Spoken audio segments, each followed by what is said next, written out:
Eclesiastes,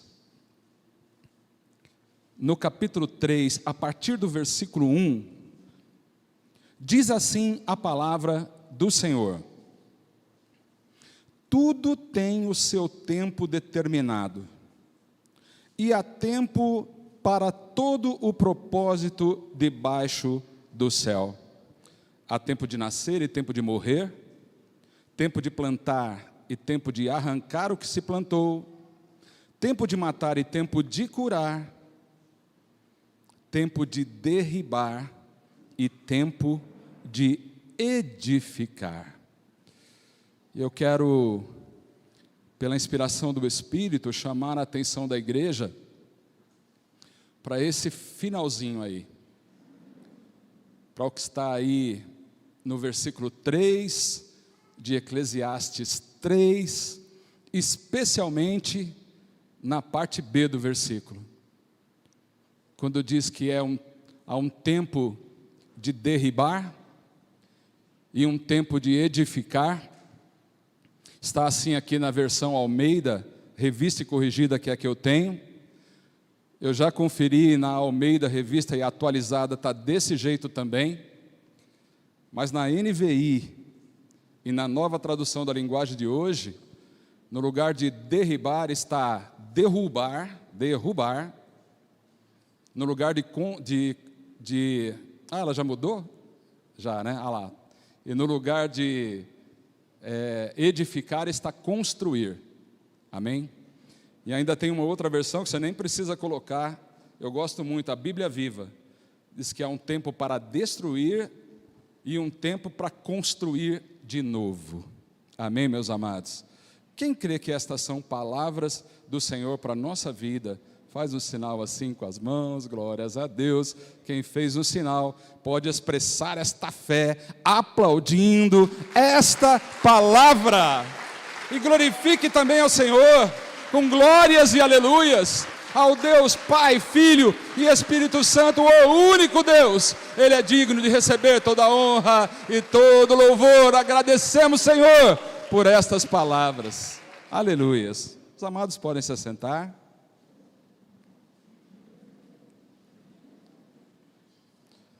Na verdade, amados, tudo que era necessário para a gente era esse finalzinho do versículo, quando diz que há um tempo de construir e outro, o tempo de desconstruir.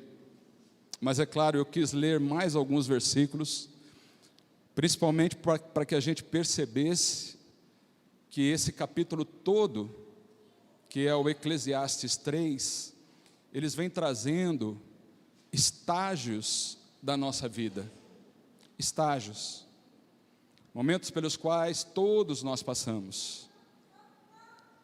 A gente percebe aqui que em todo momento você vê antônimos, né? Ou seja, o contrário, quase que absoluto: tempo de nascer e morrer, tempo de plantar e arrancar o que plantou. E quando a gente chega nessa parte da construção, eu fui tocado pelo Espírito para fazer algo assim que eu nem sei se eu vou conseguir. Por isso eu estou na total dependência do Espírito Santo para alcançar o teu coração, em especial para esse momento que você está vivendo, que eu não conheço. É tão bom aqui a gente ouvir as bênçãos como nós ouvimos, e os testemunhos maravilhosos que foi dado aí pelas irmãs que testemunharam aqui. Irmã Geis, eu não sabia, não é, de tudo isso que ocorreu. Eu sabia daquele momento que você viveu, mas eu ainda não tinha ouvido sobre o fechamento, né, disso tudo, da forma como aconteceu. E a gente fica aqui, né, realmente glorificando a Deus por tudo que acontece, e não há mesmo outra forma de alcançar graças tão maravilhosas quanto essas, né, que nós ouvimos aqui nessa noite. Eu estava pensando aqui que os irmãos, assim como o Renan, o Adriano, o Sidney, né, já devem estar pensando em bater um papo com a irmã Cineide, ver como é que é esse negócio de crescer cabelo. Irmã Cineide, eu tenho a impressão que você vai ser bem requisitada depois desse testemunho, né? Mas, amados, olha bem como é que é isso. A gente brinca um pouco com essas coisas, mas dá para entender o que a irmã Cineide passou. Ainda que ela, num dado momento, dissesse assim, olha, perto do que Jesus fez por mim, pode acontecer qualquer coisa comigo, mas não é fácil, né? A gente sabe que não, e buscar isso, pelo poder de Deus, faz mesmo a gente crescer na fé, né? Eu vi a irmã Gabi aqui dizer de uma coisa como essa, amados, você não precisa muito tempo na televisão, nesses programas, que traz assim as reportagens sobre ocorrências, para entender que isso tudo poderia ter terminado muito mal. Mas o nosso Deus, é como diz a palavra, né? Ele é o guarda de Israel e Ele não dormita. Aleluias! Eu quero falar com a igreja sobre construção,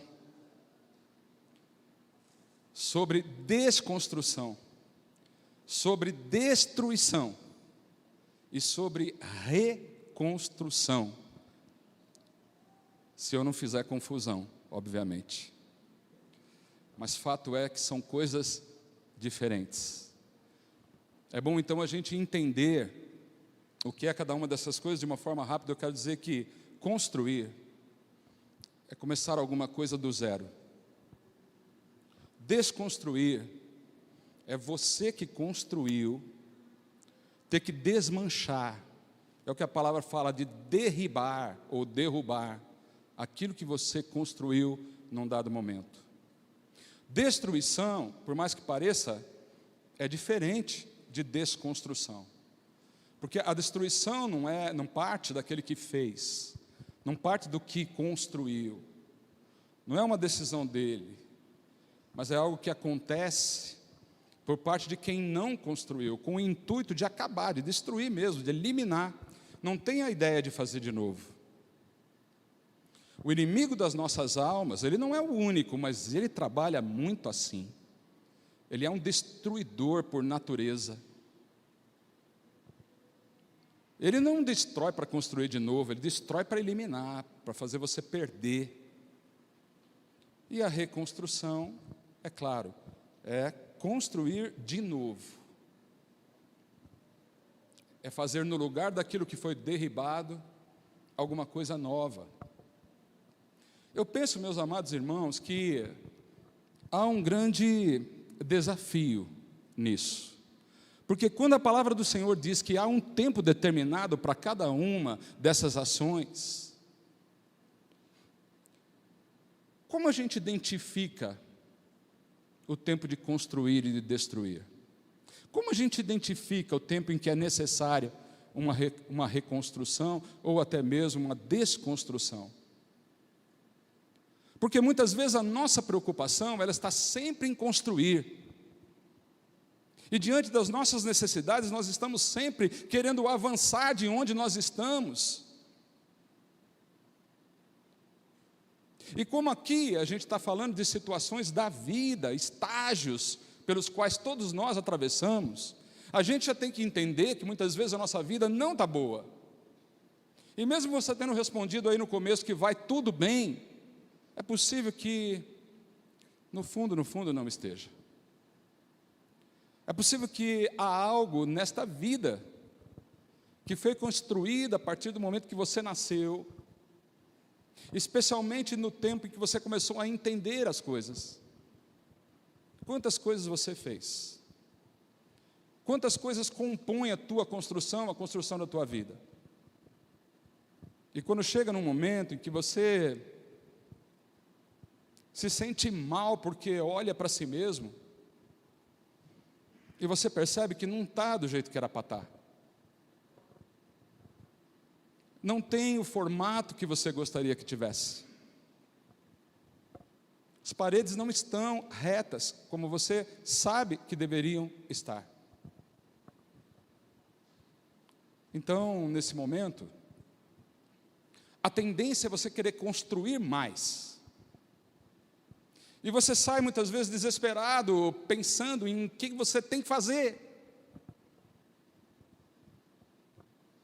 E há algo assim muito comum quando essas coisas acontecem, porque a pessoa sempre, ela está pensando em fazer coisas novas.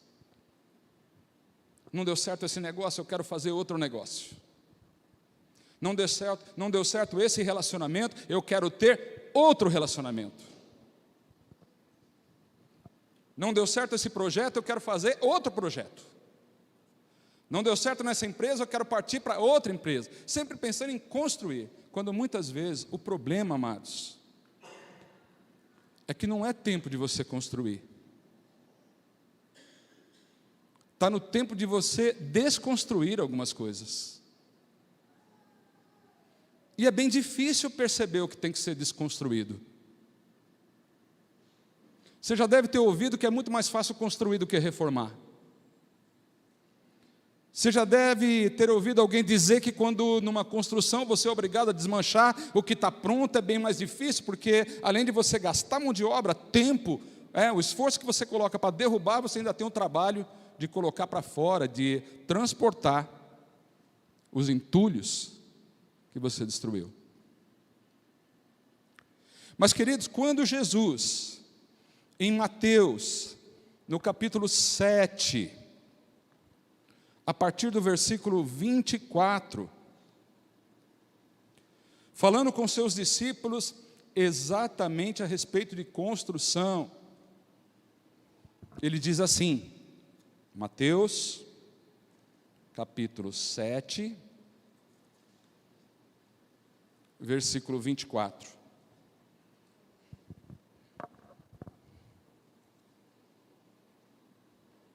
Todo aquele, pois, que escuta estas minhas palavras e as pratica, assemelhá-lo-ei ao homem prudente que edificou ou que construiu a sua casa sobre a rocha. Se há algo que o Senhor Jesus sugere, ensina, diz ser necessário para uma construção, é prudência. O que é ter prudência? Ter cautela. Não é sair fazendo de qualquer jeito. Quantas cabeçadas, meus irmãos, a gente dá, porque no impulso a gente resolve fazer, a gente resolve construir. E algumas coisas erradas que acontecem, aqueles resultados que eram para ser bem diferentes daquele que realmente está acontecendo agora, aquela coisa ruim, aquele gosto amargo da derrota, da perda, aquele sentimento de quem perdeu tempo, de quem se desgastou demais, muitas vezes manchou relacionamentos, muitas vezes fechou portas, muitas vezes jogou fora até a esperança de recomeçar. Por que isso aconteceu? Tantas e tantas vezes é porque não teve prudência, é porque precisou, desejou, pensou, às vezes até pensou, e resolveu fazer. Sabe, amados, a construção de todas essas coisas que a gente está falando é a mais importante. Porque quando a gente faz certo uma construção, ela é segura a ponto de suportar as pressões. Mas não só isso também. Você evita de ter que desconstruir.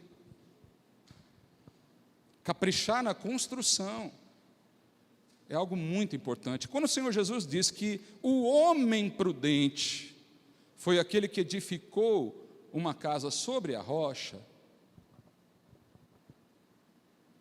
ele agora começa a falar, meus amados, de uma casa construída, tudo bem, mas ele não está querendo dar ênfase em como ficou a casa. Ele quer dar ênfase em qual foi o alicerce. O alicerce é a parte que não aparece, é a parte que não se vê de uma vida. Quando a gente ouve aqui neste púlpito testemunhos de vitória, a gente só está ouvindo a respeito da casa, mas para chegar nessa construção, ninguém viu quanto orou, quanto buscou, quanto acreditou, quanto sofreu, quanto ouviu da palavra e teve que guardar em seu coração a esperança de que aquelas palavras se cumpririam em suas vidas. E todos nós sabemos que o alicerce é Jesus. Você já sabe que Ele é a rocha. Eu não preciso me esforçar muito para colocar isso para você. Agora pense uma coisa, meus amados. Quando é que você conheceu Jesus? Olha, não importa agora que idade você tem. Você pode ter 9, 10, assim. Você pode ter aí na faixa dos 15, dos 20, dos 25, dos 70, dos 80. Isso não está importando, não. Mas uma coisa você tem que entender. Seja lá em quantos anos você já usou, quantos anos você teve para construir, você já construiu muita coisa. E boa parte dessa construção não tinha Jesus na tua vida. Ou porque você não conhecia, ou porque você não entendia. E o que eu vejo aqui é que não basta conhecer Jesus. É como a Gabi disse no início. Quando ela falava assim de andar nos caminhos, ela frisou, não basta conhecer os caminhos. O problema muitas vezes não é que a gente não ouve a palavra. A gente não é surdo, a gente ouve. O problema é praticar. A questão é andar nos caminhos e não somente conhecer. E olha, amados, me perdoem, aí eu não preciso nem me perdoar, porque eu já estou falando mesmo, eu já tenho esse sentimento. Todos nós caminhamos muitos, mas muitos trechos, muitos anos, muita coisa aconteceu em nossa vida sem Jesus.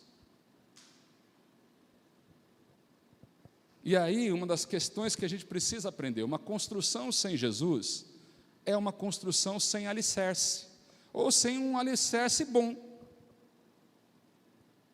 Mas como faz?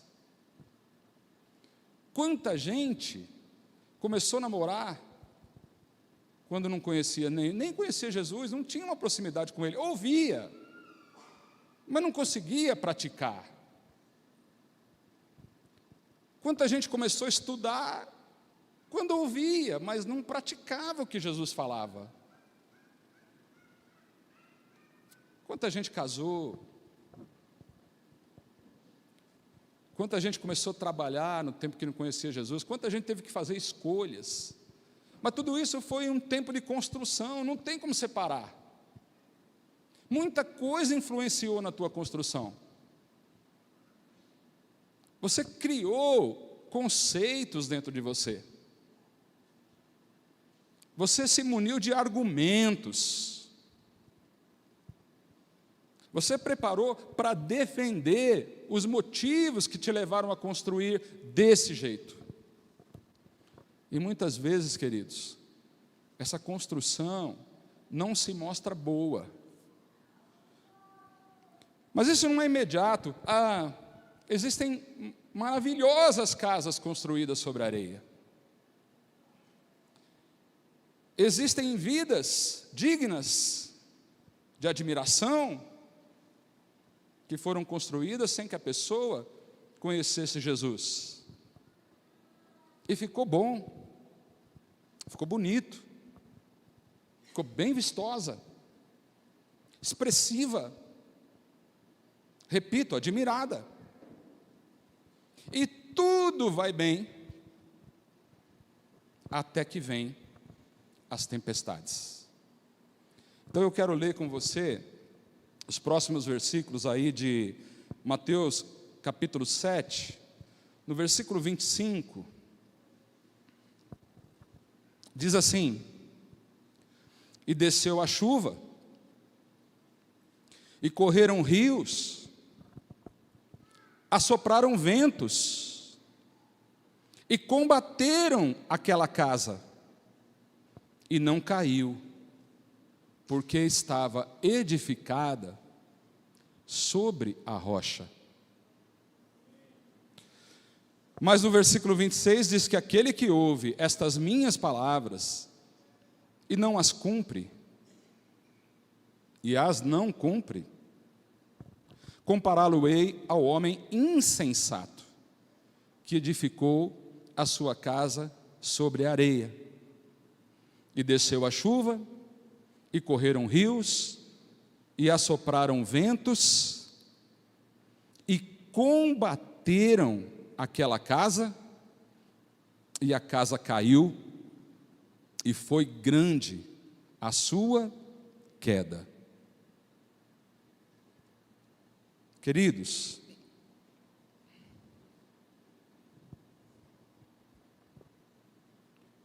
o que faz a diferença numa vida com Jesus e sem Jesus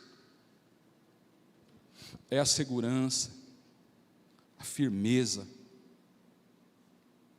na hora das tempestades. Quando está tudo bem, está tudo bem. Mas quanta gente se perdeu completamente, justamente quando bateu aquele vento destruidor, aquela tempestade no casamento,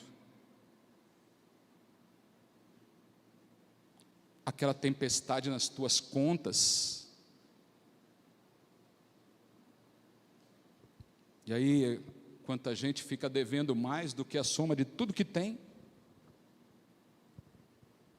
E não foi por luxo, não foi por vaidade, não foi por ganância.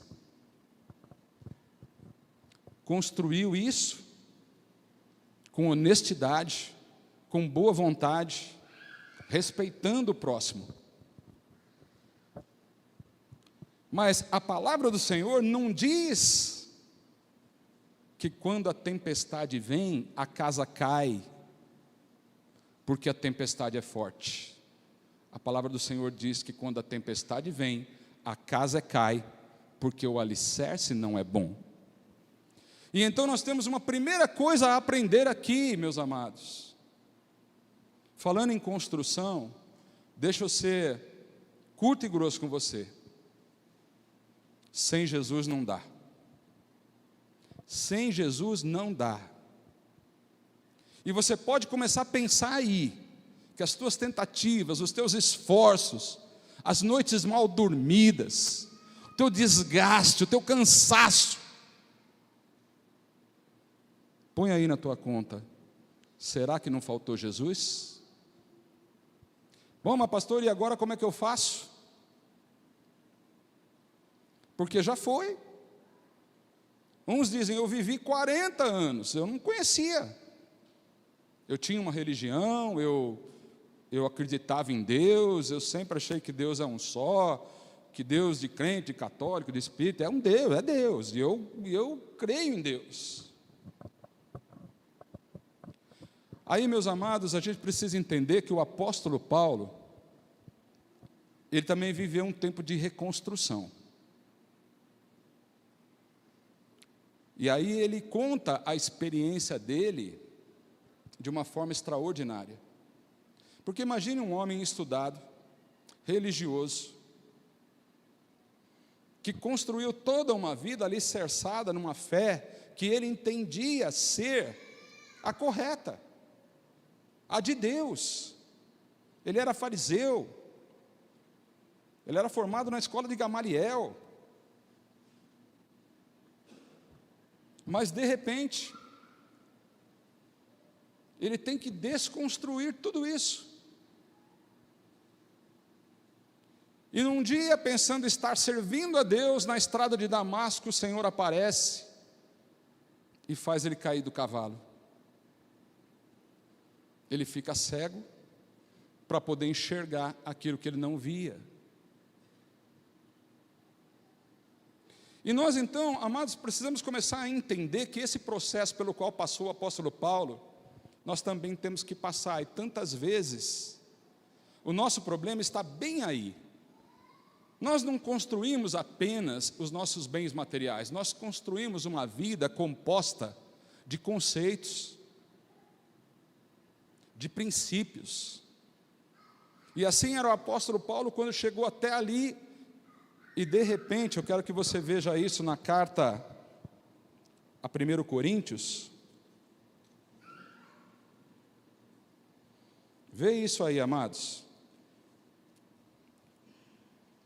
Filipenses capítulo 3. Filipenses capítulo 3. Versículo 7, 8 e 9.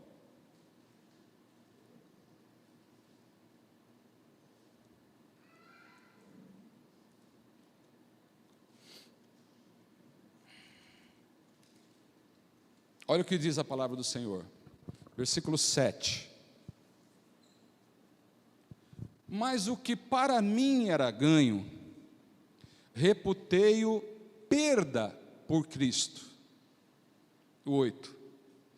E na verdade, tenho também por perda todas as coisas, pela excelência do conhecimento de Cristo Jesus, meu Senhor, pelo qual sofri a perda de todas estas coisas e as considero como esterco, para que possa ganhar a Cristo e seja achado nele, não tendo a minha justiça que vem da lei, mas a que vem pela fé em Cristo, a saber, a justiça que vem de Deus pela fé. O que ele está dizendo é o seguinte: tudo aquilo que eu aprendi, tudo aquilo que eu vivi, a religião em que eu fui criado, as coisas que eu fazia, pensando estarem certas, havia alguma coisa que eu não sabia, faltava alguma coisa nessa minha vida, e ela não era exatamente como eu pensava que deveria ser. Então a gente vai entender com isso, meus amados irmãos, que Paulo tinha um relacionamento com o Pai, e pensando em agradar o Pai, ele assassinou muitos cristãos. E com isso nós temos que entender que você não pode repetir esta experiência de Paulo em tua vida, achando que tudo que interessa para você é ter um relacionamento somente com o Pai. Tem gente que pensa que não precisa do corpo de Cristo. Tem gente que dispensa a igreja e de alguma forma faz como Paulo fazia, ele assassinava a igreja, ele eliminava a igreja da vida dele. E era exatamente isso que faltava, o conhecimento de Cristo, a participação nesse corpo. E algo que ele não conhecia, ele passou a conhecer, e quando ele conheceu aquele grande homem, respeitado em todos os lugares por onde ia, temido, especialmente pelos cristãos, é claro, mas respeitado pelos romanos, aquele homem, num dado momento, teve que começar tudo de novo. Ele vai abaixo e é completamente destruído. E posso te dizer uma coisa, a história dele não acabou aí.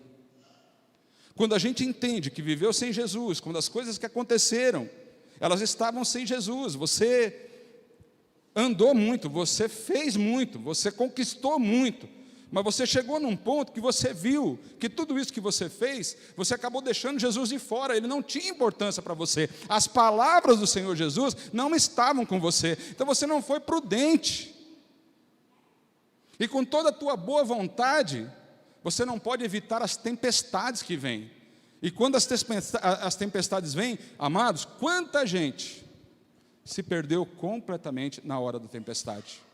Quanta gente está nesse momento completamente sem rumo, porque apesar de todo o esforço que aplicou, tudo que fez, toda a boa intenção que teve, as boas intenções não o salvaram, porque quando vieram os ventos, a tempestade, ele não teve força para ficar de pé, e a queda é grande.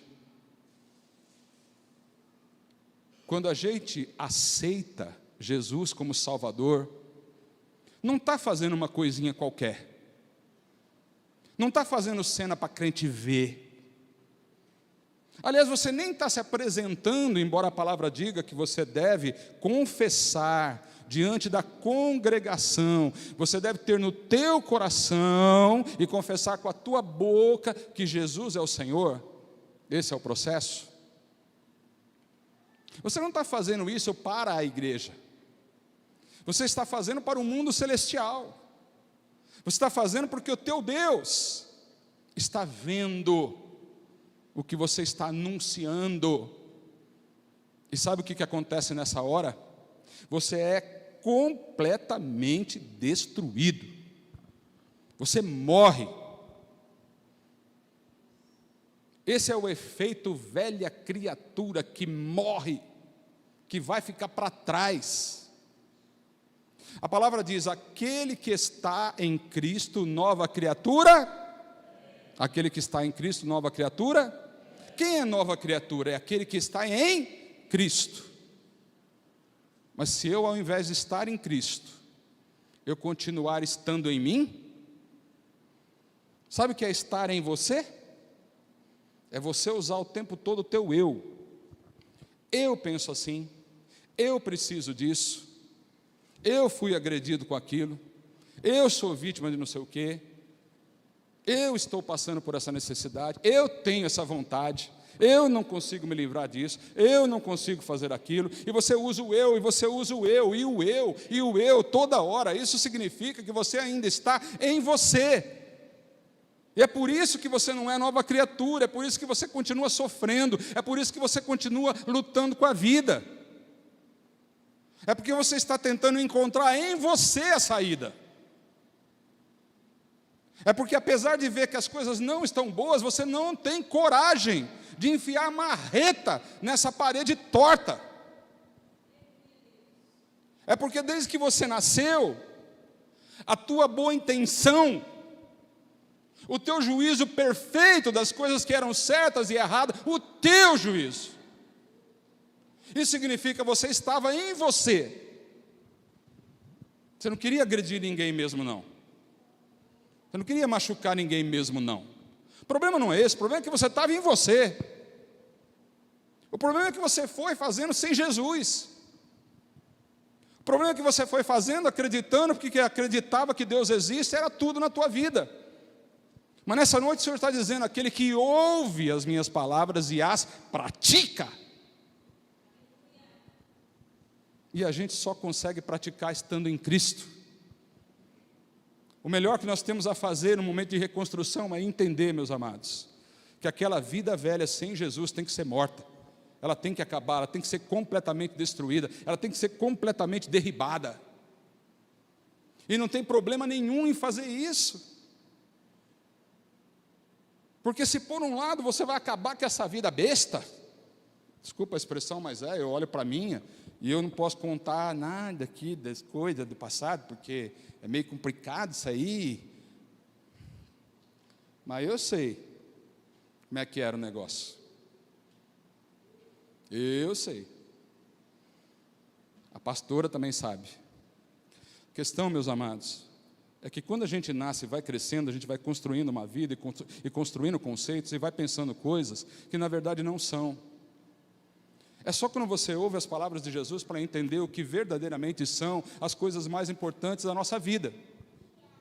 Porque o mais importante da tua vida não é ganhar dinheiro e não é ter um diploma, mas é ganhar dinheiro e ter um diploma e ter o amor de Jesus verdadeiramente pulsando dentro de você. Aleluias.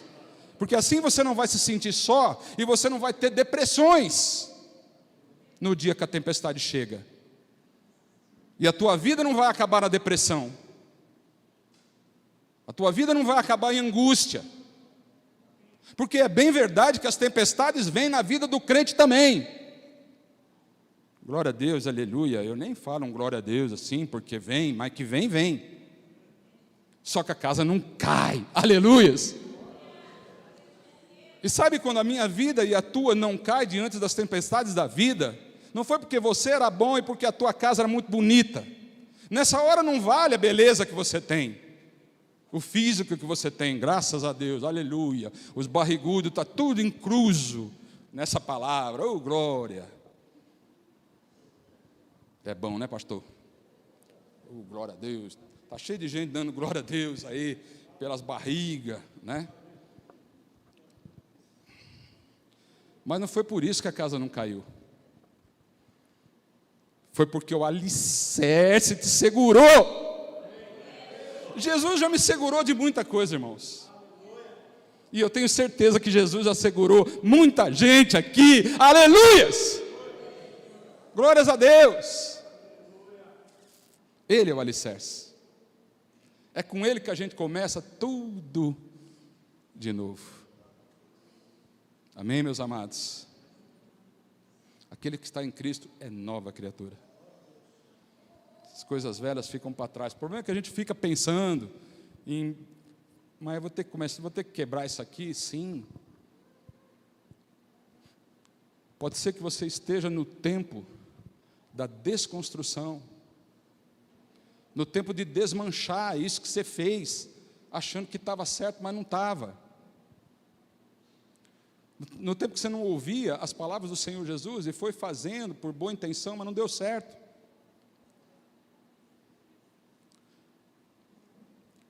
E quando então a gente aceita Jesus e derruba aquela vida, a gente então vai para as mãos do Senhor. A tempestade vai continuar vindo, as lutas vão continuar acontecendo. Mas aí você sai, e você tem que sair das suas próprias mãos.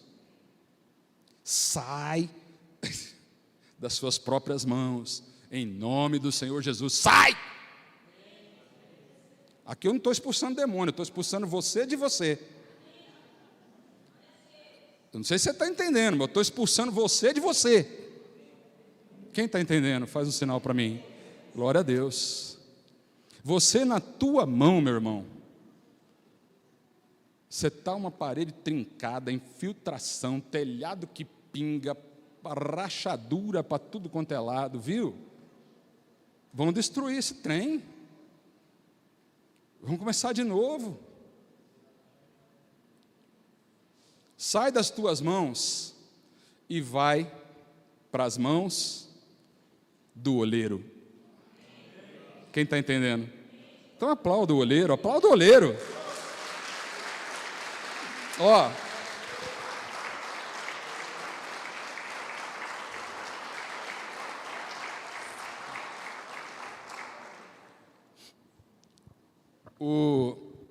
Um dia aí, esses dias atrás aí, falando de coisas que a gente pensa que é de um jeito, mas é de outro. Eu e a pastora fizemos um passeio em João Pessoa, um estado que em Paraíba, um estado que eu nunca tinha ido. E aí, eu não gosto de ficar preso em nada, então eu gosto de alugar um carro e de manhã levantar e, logicamente, depois de ter tomado aquele pãozinho, café com leite e tal, café com leite, pãozinho, a gente, para onde nós vamos?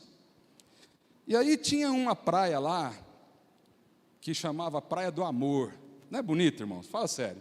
Se você estivesse perto de uma Praia do Amor, você não queria, só você e sua namorada, que no caso a minha, eu não vou querer ir na Praia do Amor, mas foi bem a nossa decisão, né, Jean? Aí eu pego, hoje é mais fácil, tu bota no Waze ali, Praia do Amor, e vamos embora. E vamos para o amor. Chegamos lá, uma praia bem verdade, que depois das pedras era bonita mesmo, assim, né? O problema era chegar lá. Aí tinha uma espécie de arco de pedra assim, e a lenda do local era dizer que quando você atravessava debaixo daquela pedra assim, você ia ser feliz para sempre. Eu digo, que beleza, por que não? Já estamos aqui mesmo, né? Vamos passar até pela curiosidade de ir para aquelas pedras. Mas aí, amado, eu e a pastora começamos, mas era muita pedra, uma areia grossa, feia, preta, né? Tinha pedaços assim que, além de machucar o pé, era muito liso, assim, escorregadio. Tinha uma espécie de limbo verde. Eu que nem gosto muito do verde, tinha que passar naquele verde, né? E eu já começo a dizer, amor, onde é que está o amor aqui dessa praia? Que amor que é esse aqui, que só tem pedra, só tem obstáculo? Sem brincadeira, a gente estava na metade do caminho, irmão, não batia um vento, um calor desgramado, não dava para sentar nas pedras que queimava. E nós ali, sem água para beber, um calor danado, o arco do amor lá do sucesso, que não chegava nunca, quando de repente a gente para e entende que, na verdade, aquele amor ali era o amor bíblico, era o amor de 1 Coríntios 13, bota aí, irmã, 1 Coríntios 13, não era o amor das novelas, não era o amor da Globo, né? A minha esposa, como é um pouquinho daquele tempo, ela disse, não é um amor de fotonovelas, eu não sabia o que era, mas ela me explicou, novela feita com fotografia e tudo mais. E aí, amados, a gente começa a entender que na construção da nossa vida, quando nós não somos levados pelas palavras do Senhor Jesus, a gente acaba sendo levado por outras palavras. E aí a gente pensa que o amor verdadeiro não é o amor das pedras, não é esse aí que mesmo que você falasse a língua dos anjos, dos homens, dos anjos, e não tivesse caridade, que é a mesma coisa que amor, seria, bota o NVI, muda para o NVI para ver. Aí a gente percebeu que, olha lá, não era bem esse aí não, bota no versículo 2, irmã. Ainda que eu tenha o dom da profecia e tudo, mover-se montanhas, bota o 3. Ainda que eu dê para os pobres tudo que eu possuo, bota o 4. O amor, aí é o negócio. Aí é que a gente vê que o amor tem que ser paciente, tem que saber esperar, que o amor é bondoso, que não inveja, que não se vangloria, que não se orgulha. Bota o 5. Não maltrata, não procura seus interesses, não se ira facilmente, não guarda rancor. E aí a gente foi vendo que isso tudo era muita pedra. Era um caminho difícil de atravessar. Mas o amor das novelas é um amor que começa mais ou menos assim. A bonitinha ficou gostando do bonito. Eles começam um relacionamento, quando daí a pouco entra um malvado na história. Aí essa pessoa, que é o vilão, faz tudo para atrapalhar. Aí passa um tempão da novela assim, nessa dificuldade. Mas no final, dá tudo certo. Porque dá uma invertida tão grande, o vilão se lasca e a mocinha termina com o mocinho e serão, numa ponte, aliás, felizes para... É como atravessar o arco e achar que aquilo é o amor de verdade. A gente tem que desconstruir tudo isso. A gente tem que eliminar essas ideias. A gente tem que entender que o amor de verdade não é aquele. Isso é desconstruir o que a gente construiu. Essa mensagem aí, se fosse mesmo para dar exemplo, passava a noite aqui. Eu entendi depois que eu precisaria, assim, sei lá quantos domingos. Mas eu não vou nisso, eu vou ficar nesse do amor. E mais um, amados, a respeito de igreja. Eu já comecei dizendo que o apóstolo Paulo, ele tinha um relacionamento com o Pai, mas não tinha relacionamento nenhum com a igreja. E o que Jesus fez na vida dele foi justamente mostrar para ele que isso não podia ser assim. Essa história de você dizer que está de bem com Deus, mas não está de bem com a igreja, não funciona. Você não encontra isso na Bíblia. E aí está mais uma coisa que você precisa desconstruir. Isso muitas vezes acontece depois daquele nascer de novo, que você matou todo o velho homem e aí nasce da água e do Espírito. Mesmo depois que você nasce da água e do Espírito, mesmo depois que você já está na mão do oleiro, mesmo depois que Deus está trabalhando na sua vida e te ajudando na construção da tua vida, você, vaso. Fala para o teu irmão do lado aí, você que é o vaso. Você é o vaso. Se for homem, se for mulher, é a vasa. Então assim, nós como vasos, Nós, como vasos, estamos ali. E quando você aceita Jesus, meus amados, quando você passa a fazer parte, é como Pedro falou assim: vós antes erais povo, mas agora sois povo de Deus. Quando você é povo de Deus, você vai para as mãos do oleiro. Isso não quer dizer que vai ficar de boa, isso quer dizer que ele vai te moldar.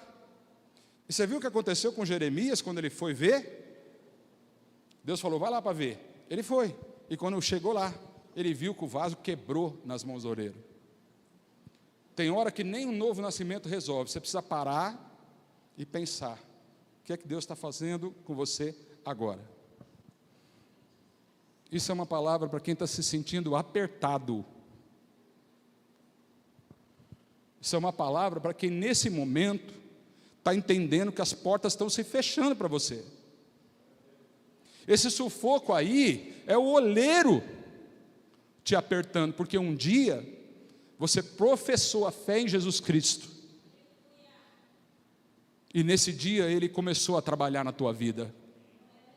Essa sensação de que você tem, que tudo que você faz está errado, essa já não é mais você pensando, é o Espírito Santo pensando por você, aleluias, ou fazendo você pensar, como é melhor ainda. E então a gente vai desconstruindo aquela ideia de ir na igreja. Eu quero que nessa noite você desconstrua essa ideia de que ir na igreja resolve a tua vida. Paulo ia no templo, mas o que o Senhor Jesus queria dele é o mesmo que Ele quer de mim e de você. Não que a gente vá, mas que a gente seja. Nós somos igreja, amados. Nós somos corpo de Cristo. Nós somos aquele que num dado momento da nossa vida largamos tudo para trás e reputamos tudo como esterco para poder estar com Cristo e ganhar uma vida nova e começar uma reconstrução que é totalmente necessária para mim e para você. Aleluias. Fica de pé agora. Eu não tenho a menor condição de dizer se você está num momento de construção, de reconstrução, se você está sofrendo ataques do inimigo tão fortes, e isso acontece com muita gente. Talvez o Senhor te trouxe aqui nessa noite para dizer: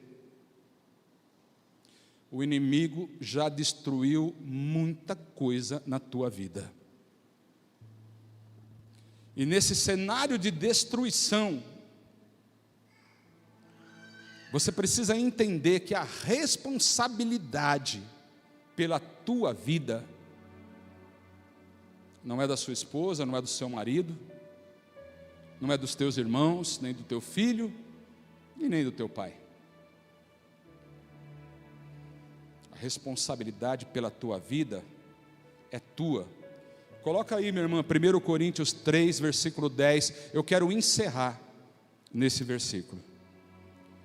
Porque em 1 Coríntios é o apóstolo Paulo, aquele que teve que se quebrar todo, aquele que teve que começar tudo de novo, aquele que era perseguidor e passou a ser perseguido, aquele que era usado para destruir cristãos,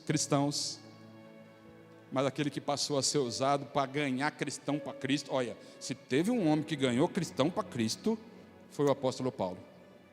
Ele pode ter matado muitos, mas que ele também salvou muita gente, salvou. É claro, ele salvou muito mais do que ele matou. Mas a experiência dessa transformação que ele viveu, essa experiência de deixar para trás aquele negócio de dizer: eu nasci assim, cresci assim. O homem não era pouca porcaria não, irmãos. O homem tinha patente. Aí ele diz: quando eu aprendi, quando eu parei para pensar, quando eu tive um encontro com Jesus, sabe, parece que Eu não sei não, mas um dia eu vou encontrar com o apóstolo Paulo lá na glória, em nome de Jesus. Eu estou doido para bater um papo com ele. Mas uma das coisas que eu sei que ele vai falar é o seguinte: aquela estrada de Damasco, quando eu caí do cavalo, a minha vida mudou. A minha vida começou a ter sentido. Ele já não era mais respeitado como ele era, a reputação dele foi para zero, mas o caráter subiu para a glória, aleluias. Você não tem que se preocupar com a tua reputação, irmãos. Talvez você esteja pensando aí, que ser crente é vergonhoso, e você ter que dizer para os teus amigos, que está frequentando uma igreja evangélica, de crente, você está até aprendendo da paz do Senhor, talvez você esteja pensando, que isso é ruim para você, mas você depois vai entender, que aquele amor de ilusão, e aquela história de ter prazer, nas noites de farra, naqueles lugares e com aquelas amizades que em nada ajudavam na tua construção, muito pelo contrário. Sabe o que foi aquilo? Foi uma parede torta que se levantou na tua vida. E aí é o seguinte, você se liga aí, porque é o seguinte: quer deixar a parede torta lá? Pode deixar, mas você nunca vai ter a vida que você quer sem desconstruir esse pedaço da tua história. Me lembro quando nós estávamos construindo aqui atrás desse púlpito, tem 2 banheiros. E eu não sei quem lembra, pastor Gilmar, o Pedro eu sei que lembra. Lembra, Pedro? O único problema da parede que fizeram aí a primeira vez era não ter prumo, nem nível, nem esquadro, só isso. Agora, tijolo e cimento estava lá. Parecia o S do Senna, né? Mas assim, estava lá. E a gente ficou naquela, e agora? Perdeu o material. Porque, sabe, irmão, a vida da gente vai passando, você começa a perder paciência para as coisas. Você começa a cansar. Tem hora que você fala, deixa esse negócio desse jeito mesmo. Deixa assim mesmo, hein? Mas não, aí você fala, mas eu, assim, eu sou detalhista, eu ficava toda hora que eu ia entrar, eu não ia nem poder usar esse banheiro. Aí tivemos que decidir, enfia a marreta no bicho mesmo. Aí foi aquilo, destruiu tudo para começar de novo. Hoje eu entro ali, me dá uma satisfação olhar para aquela parede retinha, as portinhas tudo no lugar, do jeitinho que eu gosto, milimetricamente. Amado, eu pegava a trena, media 2,25 aqui, 2,25 lá, oh glória. A gente tem hora que a gente vai ter que fazer isso. Olha o que o apóstolo Paulo fala: conforme a graça de Deus que me foi concedida, eu, como sábio construtor, o caba que viveu a vida toda, depois teve que jogar tudo fora e considerar esterco. Está entendendo, né? Ele falou, tudo isso é esterco. Vale nada, não vale nada. Para que eu pudesse ganhar a Cristo, aí ele diz assim também, eu lancei o alicerce. Agora o outro está construindo sobre ele. Contudo, veja cada um como constrói. Isso fala, Charles, de responsabilidade da construção. Isso fala que quem tem que ver do jeito que eu estou construindo sou eu. É claro que é muito mais fácil ver a construção dos outros, mas eu não sou responsável por aquela construção. Você, esposa, você não é responsável pela construção da vida do teu marido, vice-versa, e vale para tudo. Você é responsável pela tua construção. E se as paredes estão rachadas, eu vou te dar o nome desse negócio aí. Vou te dar o problema qual é. Se chama pecado. E o pecado não deveria ser problema se tivesse Cristo cobrindo isso com seu sangue. Aleluias. Eu tenho uma boa notícia para você. Dá para começar de novo. Amém? Dá para começar nesta noite.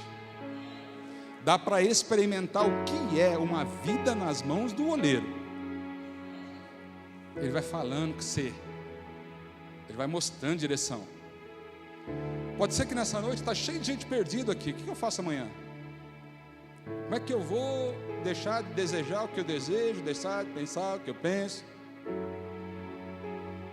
Como é que eu vou deixar de querer o que eu quero? Como que eu vou encontrar força para pegar a marretinha, que é você que tem que pegar? Porque olha, você não queira esperar que Deus tenha que destruir para você, viu? O Jonas lá no navio, foi Deus quem mandou a tempestade para destruir a paz que o rapaz estava sentindo naquele porão. E o que você vai dizer para mim? Que o problema do coitadinho era o dono do barco que deixou ele entrar ali? Não, foi ele que, ao invés de ir para onde tinha que ir, pegou o barco errado, foi para outro lugar. Aí veio o quê? Tempestade, o mar bravo. Então, meus amados irmãos, veja, cada um, não é cada dois, é cada um, como constrói. Como você está construindo? E saiba que tem um tempo que é para destruir, que é para derribar, que é para desconstruir. E eu quero orar por você, porque eu tenho a impressão, amados, que é difícil identificar essas coisas.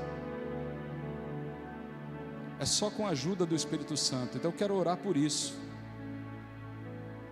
Aliás, se você quiser entender se essa palavra tem tocado teu coração, vem rapidinho aqui na frente, vamos orar juntos aqui mais pertinho, vamos? Vem para cá, você quer uma direção do Senhor, você quer saber se é tempo de derrubar, se é tempo de construir, como é que a gente vai começar agora, vai começar o quê, vai fazer o quê, eu não sei, só vem se você estiver vivendo isso. Vamos orar, vamos clamar ao Senhor. Quem sabe Ele te trouxe na casa do oleiro nesta noite para você ter uma visão de você.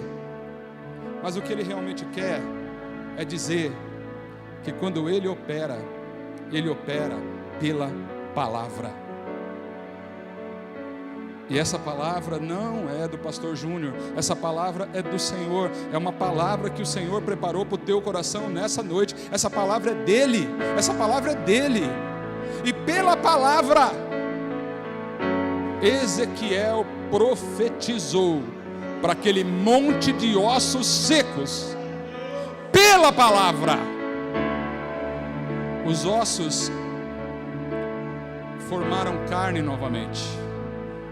Mas isso depois que Ezequiel profetizou.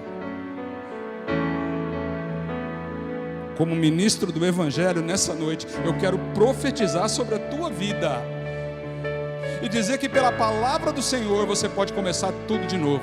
E se prepare, porque o ruído dos ossos se ajuntando já está chegando. Aleluias!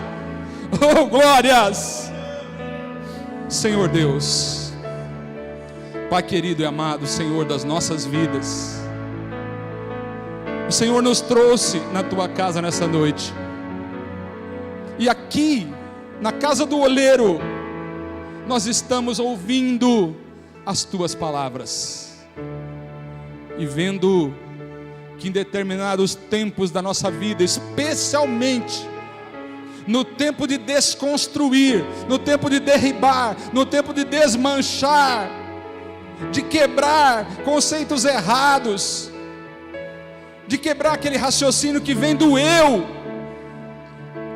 Meu Pai, nesse tempo nós temos dificuldade de fazer isso sozinhos. A gente nunca quer jogar fora o esforço que nós aplicamos para ser felizes. Mas a tua palavra nessa noite está dizendo que o caminho tantas vezes é destruir para reconstruir. E o tempo reconstruído tem uma glória maior do que a primeira. Aleluia! Eu declaro pelo poder da tua palavra, Senhor, que novos templos estão sendo erguidos nessa noite diante desse altar. Que o poder do teu Espírito, que o poder das tuas palavras, que a direção que vem da tua parte, Senhor, possa dar a cada um destes meus irmãos que se levantaram e vieram até diante do teu altar nessa noite, possa dar uma direção segura, possa mostrar em seus corações o que precisa ser derribado e o que precisa ser construído. Tudo aquilo que foi destruído pode ser levantado de novo. E essa reconstrução, meu Pai, é promessa para todo aquele que ouve e pratica as suas palavras. Dai-nos força diante de tudo que ouvimos. Caminha conosco para verdadeiramente vencermos. É o meu pedido, o desejo do meu coração. E eu clamo ao Senhor já te agradecendo por cada vida aqui, em nome do Senhor Jesus. Em nome do Senhor Jesus. Todos juntos digam: em nome do Senhor Jesus. Amém, em nome do Senhor Jesus. Pode aplaudir esse nome, porque Ele tem poder. Aleluias. Obrigado, Deus.